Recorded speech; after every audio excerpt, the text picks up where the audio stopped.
Hola, saludos a todos los seguidores de QM Miami. Muchísimas gracias a todos por conectarse, gracias por seguirnos. Primero, feliz año a todos, feliz 2025. Todo lo bueno para todos nuestros seguidores. En el caso de los cubanos, ojalá y Cuba alcance la libertad este año. Y a los que viven fuera, pues bueno, que cumplan todas sus metas y muchos éxitos.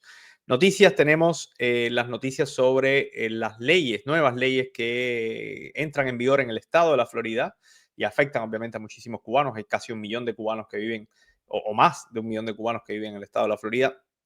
Y entran en vigor varias leyes que son algunas muy importantes. Creo que es importante que todos conozcan esas leyes. Algunas te pueden afectar directamente y a lo mejor por desconocer la ley puedes verte en problemas legales. Vamos a ir poco a poco viendo cada una de ellas, un poquito explicar de qué se tratan. Hay unas más importantes que otras, pero la primera es una de que se ha hablado ya muchísimo. Yo creo que en esta coincide casi todo el mundo en que es necesaria y es la de las restricciones en redes sociales para menores. Es decir, la ley establece que ningún menor de 14 años podrá tener redes sociales en el estado de la Florida y obliga a las plataformas de redes sociales a tomar acciones activas para prevenir que menores de 14 años tengan sus cuentas de redes sociales, y los de 14 y 15 lo podrán hacer solamente con el consentimiento de sus padres. Es decir, si los padres autorizan a que su hijo de 14 o 15 años tenga una cuenta en redes sociales, pues bueno, entonces podrá hacerlo. Obviamente toca a las plataformas de redes sociales implementar los requerimientos para verificar que tienen la autorización de los padres, que es una de las cosas que está en disputa con esta ley. Las plataformas de redes sociales obviamente se quejan porque va a ser muy difícil para ellos verificar toda esta información. Yo creo que es posible hacerlo, pero obviamente tendrá un costo para estas plataformas de redes sociales en el estado de la Florida. Y define, además, después la ley define qué cosas son plataformas de redes sociales, son que permiten a los usuarios cargar contenido o ver contenido de otros, que al menos el 10% de los usuarios activos diarios menores de 16 años pasan mínimo promedio 2 horas por día durante el año anterior. Es una estadística, habla de por qué la necesidad de la ley y define las redes sociales, aquellas que utilizan algoritmos para entregar la información. Así que cuando usted se conecta, un algoritmo determina qué usted ve y qué no ve, y eso lo definen ellos como una plataforma de redes sociales, y en esas no podrá usted tener, si es menor de edad, tener una cuenta. Después está otra que también es bastante importante, que es la HB 135, tiene que ver con las solicitudes de registro de votantes. Esta viene porque se han dado casos en todo Estados Unidos, pero en el estado de la Florida. Recuerden que en Estados Unidos las leyes electorales, no hay una ley electoral federal, sino que cada estado regula sus leyes para las elecciones, para los votantes, la manera de registrarse para votar, etc. En el caso de Florida se han dado casos de personas que se han enterado que han cambiado su partido sin su consentimiento. Al parecer, según lo que dice la ley, según la explicación que se ha dado, es que había un error o un problema en las oficinas, en el software que utilizaban para la licencia, que erróneamente cambió la afiliación del partido de muchas personas que se enteraron después cuando iban a votar o chequeaban que decía que estaban afiliados a un partido que ellos no estaban afiliados o que cambiaron de partido cuando ellos no lo habían hecho. La ley esta lo que establece es que cada votante podrá cambiar su partido, obviamente, cuando quiera, pero para eso tendrá que hacerlo haciendo una solicitud, llenando un formulario y haciendo una solicitud que tiene que tener un registro de manera escrita, no puede hacerse a través de software. Tiene que existir la constancia escrita de que usted pidió hacer ese cambio de partido y solo así podrá cambiar su partidista. Es decir, si usted está inscrito como republicano, como independiente o como demócrata y quiere cambiar alguno de ellos, pues tendrá que hacerlo de manera escrita, es lo que dice esta ley. La otra ley es un reglamento de construcción y esta afecta, porque afecta también los temas de vivienda, pero busca establecer ciertos estándares e impedir que los gobiernos locales pongan leyes o pongan trabas que impidan el desarrollo inmobiliario, que impidan la construcción de nuevas viviendas. Eso es una medida para eh, agilizar un poquito. Se necesitan más viviendas en el estado de la Florida y quieren agilizar un poco y quieren impedir que se pongan trabas en este proceso. Después, esta es una ley, la HB 1093, ley Uniforme de Ingresos Capital Fiduciarios de Florida. Esta es un poquito más específica.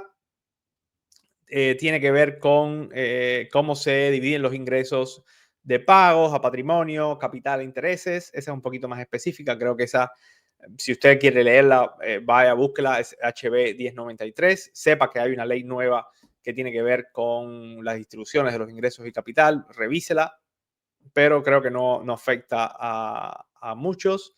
Después está la enmienda 5, que es así, influye a los residentes, sobre todo los que tienen su vivienda. Y la ley modifica ciertos aspectos de la forma en que se calculan los impuestos de la propiedad y va a permitir que los que tienen el homestead exemption, los que viven en su vivienda, que no que es una inversión, sino que es su vivienda de residir, pues van a poder, a lo mejor van a ahorrar un poco de impuestos. Así que eso es una buena noticia. Los impuestos están extremadamente altos en condados como el de Miami-Dade. Broward también tiene problemas y bueno, cualquier cosa que venga a ayudar es bien recibido. Después está, y esta yo creo que es muy, muy importante que las personas lo conozcan, porque esto es un error a lo mejor, o no un error, es algo, y este es controversial, y les voy a explicar por qué. Esta impide, o no impide, pero establece ciertos requisitos cuando hay una escena activa de la policía, de los bomberos, de personas que están respondiendo a una emergencia, y establece que usted no puede impedir de ninguna manera o ellos hablan de acosar a los socorristas y eso se refiere más bien por las personas que tratan de grabar, cuando se han dado incidentes, por ejemplo, el del futbolista de los Dolphins, que la policía de Miami-Dade lo arrestó, empezaron a llegar personas grabando, pero no solo que grababan, sino que intervenían o intercambiaban con la policía y la policía tuvo que destinar recursos a tratar de sacar a las personas del medio para que no se fuera a dar un incidente mayor. Ahora, esto impide que las personas hagan esto. ¿Dónde viene la controversia? Que la policía puede utilizar, recuerden que al final la policía y los bomberos, todos son servidores públicos que hacen un trabajo espectacular, arriesgan su vida todos los días, pero también es importante que exista un balance también del público, porque hay policías que a veces cometen errores, policías que a veces se extralimitan en el poder que tienen, son autoridades que tienen mucho poder cuando están en la calle, cuando están trabajando, y es bueno que ese poder lo utilicen correctamente. Y la vigilancia del público o, por ejemplo, las personas que graban cuando un policía está haciendo mal y eso después se utiliza, sale en los medios, eso ayuda a mantener el sistema en orden, ¿no? A que ningún policía al menos se extralimite en sus poderes. Y la controversia viene ahí, viene porque hay personas que dicen que a los policías o las autoridades en general podrían utilizar esta ley, que tiene su sentido que exista, porque si un policía está trabajando en una escena de emergencia, usted no puede llegar a impedir que ese policía haga su trabajo. Pero el temor es que la policía o alguien que está haciendo algo mal utilice esta ley para impedir que se grabe, para impedir que el público pueda cuestionar su trabajo. Así que vamos a ver cómo se implementa. Siempre al final la ley dice una cosa y después cómo se implementa es donde se ve la verdad. Yo creo que la ley tiene sentido. Yo creo que también tiene que haber una garantía de que el público va a poder eh, documentar sin policía o un bombero, quien sea, cualquier persona que trabaje, que sea un servidor público, si está haciendo algo incorrecto, el público tiene derecho a también documentarlo y denunciarlo. Ahora, tratamientos médicos. Dice, este es el proyecto SB 362, el proyecto aumenta los límites superiores para los reembolsos médicos, tratamientos quirúrgicos, junto con los honorarios más altos para los testigos expertos, etcétera. Es una ley bastante específica, tiene que ver con el tema de salud, que por cierto está ahora bajo la lupa, después de que asesinaron al CEO de la compañía United de seguros y está bajo la lupa, obviamente. Yo creo que eso es algo que hay que arreglar eventualmente. Es verdad que los seguros muchas veces se extralimitan en las negaciones, no quieren pagar, hacen a personas que estén enfermas llamar varias veces porque le deniegan los servicios. Eso es algo que de alguna manera alguien va a tener que arreglar. Y está bajo la lupa y está esta ley SB 362 que, que viene a regular un poquito esto. Viene esta que también es muy, muy importante porque por lo menos en Miami-Dade se han dado casos como de abusos aquí. Por ejemplo, está la SB 556, que es protección contra la explotación financiera. Y cuando se refiere a explotación financiera, están hablando de personas mayores, 65 años o más. Se han dado muchísimos casos de personas que engañan a personas mayores o que tratan de personas que, bueno, vienen con la intención de cuidarlos a estas personas mayores y después se quedan con la propiedad o le desfalcan las cuentas de banco. Ha sucedido mucho. Y esta ley viene a proteger esto y autoriza a, por ejemplo, a los bancos o a ciertas instituciones a que si hay alguna evidencia o alguna sospecha, no evidencia, alguna sospecha de que está ocurriendo un caso de explotación financiera contra un mayor de edad, pues le permite que poner un alto a cualquier transacción de 15 días extendible hasta 30 días para en ese periodo investigar y comprobar que no esté ocurriendo nada raro. Yo creo que es buena la ley, yo creo que ayuda, yo creo que proteger a los mayores, a las personas cuando se hacen mayores pierden ciertas facultades, depende de la condición que lleguen, y son sensibles o susceptibles a que vengan personas malintencionadas que quieran aprovecharse de su dinero, de sus ahorros, y son personas que son vulnerables, así que hay que protegerlas lo más que se pueda. Después, la última que se habla es la reclamación de seguros dental. Los seguros dentales son bastante complicados, casi nunca cubren todo, siempre son es medio extraños. Uno nunca entiende, siempre termina pagando muchísimo dinero. Y entre otras cosas, prohíbe los contratos entre aseguradoras de salud y los dentistas que contengan ciertas restricciones sobre los métodos de pago. Por ejemplo, los contratos que especifiquen que el pago con tarjeta de crédito es su única opción. Es decir, evita que entre las aseguradoras, los proveedores de servicio, se pongan de acuerdo en formas de pago, limite las formas de pago.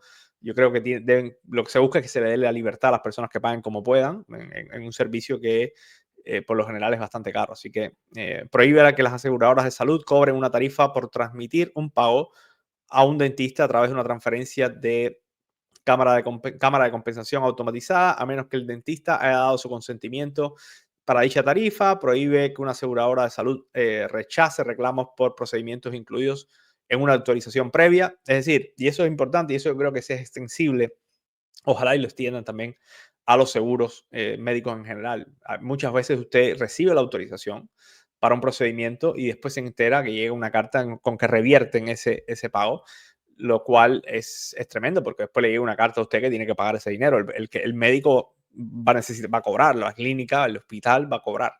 Prohíbe que los contratos entre organizaciones de servicios de salud prepagos, limitados y dentistas contengan ciertas restricciones sobre los métodos de pago similares al primer punto.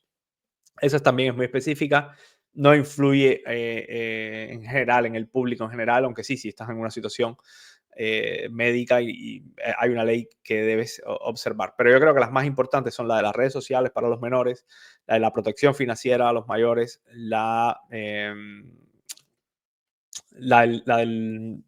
los first responders, lo de la policía y los bomberos. Yo creo que eso es importante porque además muchas personas pueden cometer errores al grabar. O sea, muchas veces pasa algo en la calle, usted saca su teléfono e intenta grabar, pero tiene que tener en cuenta, o sea, la ley no dice que usted no pueda grabar, lo que dice es que usted no puede interferir en la operación de los policías o de los bomberos o de quien sea que esté respondiendo a esa emergencia, y no puede acosar. Muchas veces a lo mejor usted cree que es injusto el arresto que están haciendo. Vamos a ponerle un ejemplo. Usted arresta a alguien que usted conoce o no conoce y usted de alguna manera cree que es injusto ese arresto.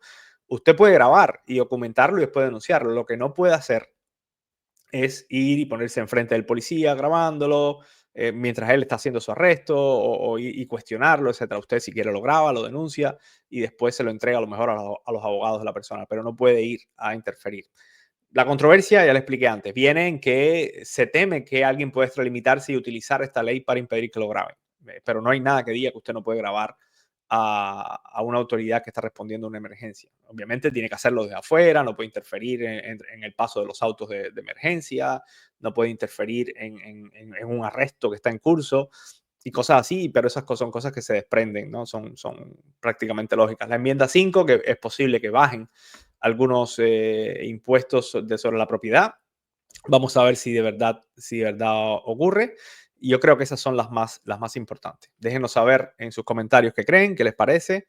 que creen de las leyes y aquí nos vemos con más videos y más noticias. Saludos a todos.